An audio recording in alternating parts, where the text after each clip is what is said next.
Hi and welcome back to Real Reviews, where I'm sidestepping television and film for 5 minutes to look at theatre. Yes, that's right, I'm diving into Warhorse, which is the National Theatre touring production currently playing at the Mayflower in Southampton. So let's dive into exactly what it is about this theatrical phenomenon which keeps audiences coming back year after year. So adapted by Nick Stafford from the Michael Morpurgo bestseller, Warhorse really is a theatrical phenomenon. The puppetry involved from the Handspring puppetry company, a South African based firm, really brought the concept to life back in 2006, and to see them in the flesh on the stage telling this story, which is essentially about a horse which happens to be from the Isle of Wight, which is where I'm sitting, who goes to war, is conscripted into World War I, and fights alongside the British, fights alongside the Germans, and it has sort of this interconnecting sort of parallel friendship which is running between Albert Nericott,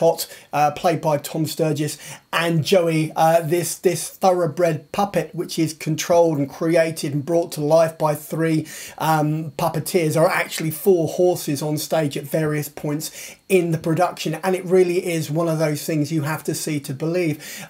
So in terms of what else can I say to draw you into it, let's dig a little bit deeper and see if I can't get you to book a few tickets. So the thing that struck me, apart from the poignancy of the story and the whole World War I sort of ethos which is overlaying throughout Warhorse, is the fact that you really do buy into these puppets, you buy into these characters, and it happens within the first 5 minutes. Yes, you can clearly see that it's, you know, you've got people inside it, and you've got a person who is you know, controlling the ears, controlling the head, and but the way it all comes together in such a fluid motion, ultimately you buy into this pretty much from minute one, and to the extent that when you actually have the curtain call at the end and the horses come back on, these horses, they get rounds of applause and you feel an emotional connection. And it's one of the most weird things I think I've ever experienced in terms of connecting to something and fully investing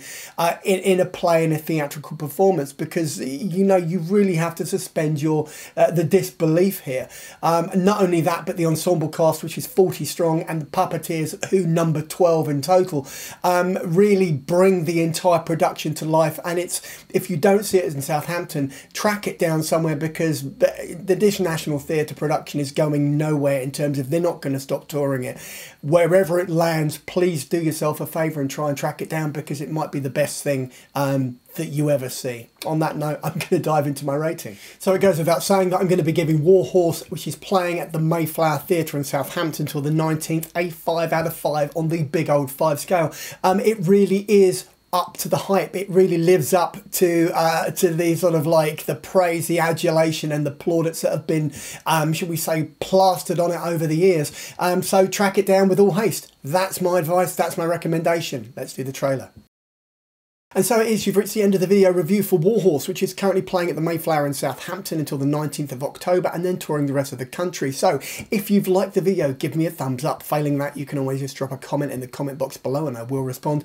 And finally, just subscribe, so that every Tuesday and every Saturday when I drop another one of these videos literally into your lap, you'll get a little notification and you can pop in and watch or listen to as much or as little as you'd like, and then go about your day. In the meantime, check out the rest of the channel and maybe pop over to the Patreon page. Take care. Cheers now. Bye.